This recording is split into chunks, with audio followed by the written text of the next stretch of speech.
Hello world! మరి మా అక్క అయితే ఇక్కడ వర్క్ చేసుకుంటుంది. అండ్ వర్క్ అయిపోయిన వెంటనే సీరియస్‌గా పేపర్స్ తీసుకొని ఇలా చింపేస్తుంది. మరి పేపర్స్ ఎందుకు చింపుతుందో తెలియాలంటే మనం రేపటి వరకు వెయిట్ చేయాలి. So good night guys. Good morning guys. So ఈరోజైతే మేము ద మోస్ట్ అవైటెడ్ మూవీకైతే వెళ్తున్నాం. అదే 'గేమ్ చేంజర్'. సో మా అక్క అయితే చాలా కష్టపడి పేపర్స్ చింపింది. కానీ ఈ థియేటర్‌లోకి అసలు పేపర్స్ అలో లేదంట. సో ఇంకా మేము అరుస్తూనే ఎంజాయ్ చేయాలి.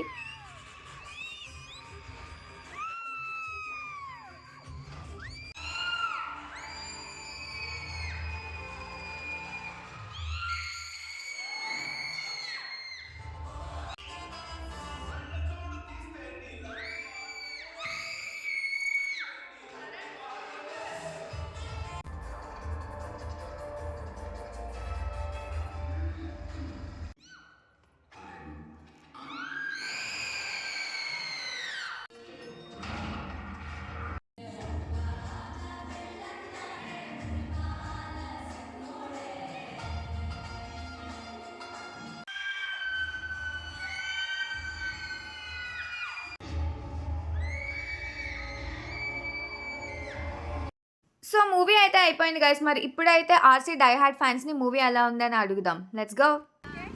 నాకు చరణ్ యాక్టింగ్, ఎస్‌జే సూర్య యాక్టింగ్ చాలా బాగా నచ్చింది. మూవీ బాగానే ఉంది. అన్‌ప్రెడిక్టబుల్. ఇప్పుడైతే 'ఆర్‌సీ' ఫ్యాన్స్ రివ్యూస్ విందాం. మరి 'టీఎఫ్ఐ' ఫ్యాన్స్ రివ్యూస్ ఎలా ఉంటాయో చూసేద్దామా? ఒక చంద్రబాబు నాయుడు, ఒక పవన్ కళ్యాణ్, ఒక జగన్మోహన్ రెడ్డి కనిపించాడు. రామ్ చరణ్ ఎక్కడ ఉన్నాడు? సినిమాకి వస్తే అంత బాగుంది. చదువుకున్న వాళ్ళందరూ బాగా కనెక్ట్ అవుతారు. ఒక ఐఏఎస్ ఆఫీసర్ పవర్, డైరెక్షన్ అంతా సూపర్గా ఉంది.